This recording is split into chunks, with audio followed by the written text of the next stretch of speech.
Hi everybody, it's Mrs. Dakin. I'm here with my granddaughters Kennedy and McKinley, and we're going to read you the story The Hippopotamus by Tony and Jan Payne. Who's Tony by Payne? Tony and Jan Payne, they are authors. They write books.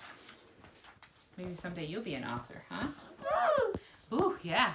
Portly was a very young hippopotamus. He didn't ask to be a hippopotamus. He was just born that way. And he wasn't sure he wanted to be one forever. Hippos stood up to their eyes in water all day. They ate boring old grass all day. What sort of life was that? See all the hippos? One day, Portly said to his mom and dad, "I've been a hippo for long enough, and now I want to be something else." "Impossible," said his dad, shaking his head. "You're a hippopotamus, and that's the way it is," said his mom. But Portly was a very stubborn hippo. "We'll see about that," he said, and stomped off. "It's time for me to be something more interesting and to eat stuff with some taste," he called back. Tell his mom and dad, "Goodbye, I'm out of here." Portly had not gone far when he met a herd of animals. More hippos, he thought, but as he got closer, he saw that they had big spikes where their noses should be. You could do a lot of, tossing stuff around with spikes like that, he thought.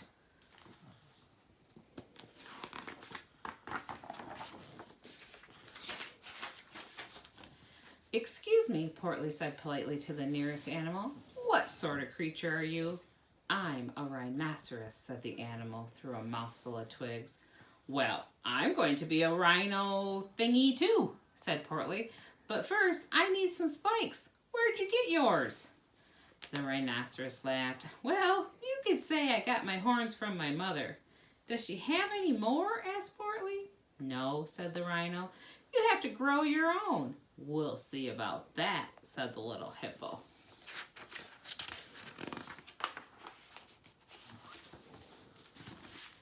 Portly found 2 pieces of wood and sharpened them until they were pointed like horns.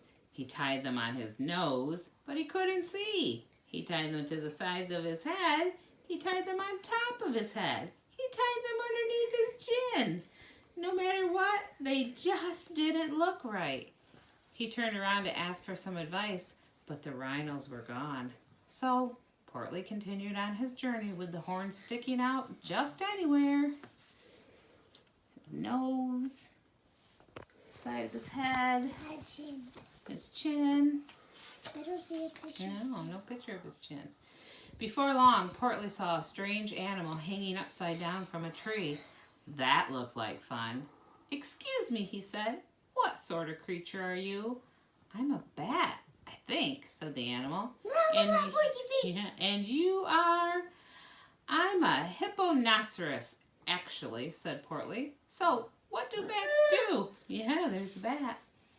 The bat took ages to answer. "Eat stuff, hang out. It's not easy being a bat," he added. "We'll see about that," said Portly. "Ooh, that's a bug, yeah." If he eats these bugs, he's going to be hungry. If he eats the bugs, he's going to be hungry? Yeah. Who, the bat or the hippo? The bat. Oh. He made some hooks out of bananas and tied them to his feet. Carefully, he climbed into the tree and then hung upside down. "Now what?" he asked. "Now," said the bat, "we wait." For what? Portly wanted to know. The bat thought hard. "Wednesday," he said. So Portly settled down to wait for Wednesday. But after 5 minutes, the bananas slipped and he fell out of the tree. That's when Portly decided that 5 minutes was just about the right amount of time to be a bat. There was a hippo hanging upside down. You fell out of the tree. Yeah, whoops. Fix our book. A little later, Portly found a water hole. Standing in it was an enormous animal. "Excuse me," Portly said. "What sort of creature are you?" "I am an elephant," said the animal. "What, may I ask, are you?" "I'm a hippobatanosaurus, and I'm going to be an elephant too," announced Portly. "I want to spit water out of my nose. I want to smell something when I'm here, and my nose is somewhere else. So I want one of those tube things, And I want some big flappy ears, and the elephant had to smile. Wait a second, young hippopotamosaurus. You have to be born with those things. Yeah, but Portly was determined. We'll see about that. Look at that big elephant. You ripped the page. Yeah, I gotta tape the book, huh? Yeah. Portly made big ears from 2 large leaves. Then he made a trunk out of a vine. But what could he do with that? He wanted to trumpet tunes and pluck leaves and spit with it, but he couldn't. So Portly decided to find something else he could be.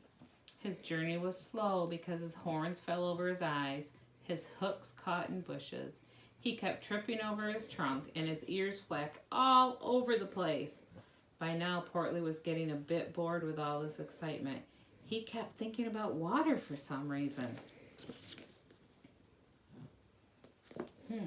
Wonder what he's thinking. Portly had not gone far when he met some new animals. They started on the ground like you and me, but they ended up way above the trees. Excuse me, said Portly to a knobby knee. What sort of creature are you? A head appeared from the leaves. I'm a giraffe, it said. What do giraffes do? Called the little hippo. Eat leaves mainly, said the giraffe. Can a hippopotamosaurus eat leaves? Portly inquired. Well, I should think a hippopotamosaurus could eat anything, replied the giraffe.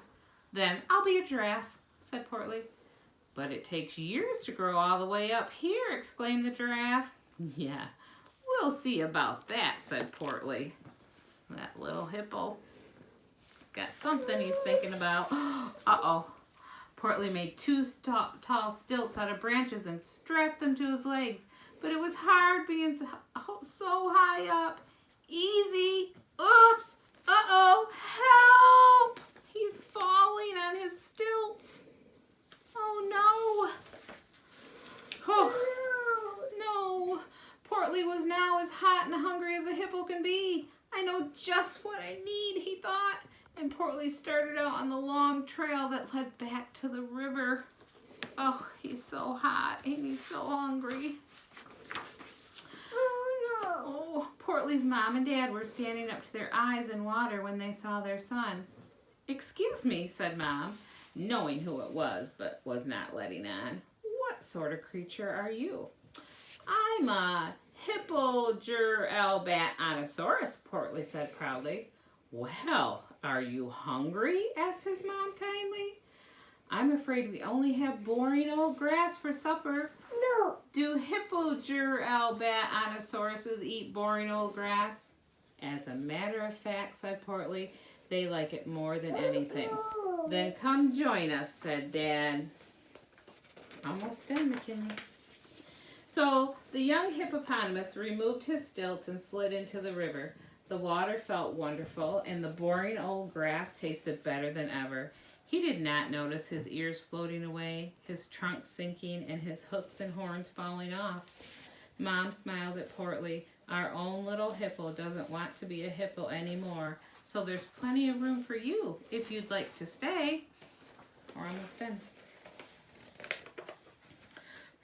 Said Portly, looking up at some nearby monkeys and wondering what it would be like to swing from tree to tree by his tail. We'll see about that. So now he's thinking he wants to be a what, Kenny? Monkey. A monkey. All right, that's the end of our story. We hope you enjoy it. Say good night. Good night. Sweet dreams. Sweet dreams. Bye.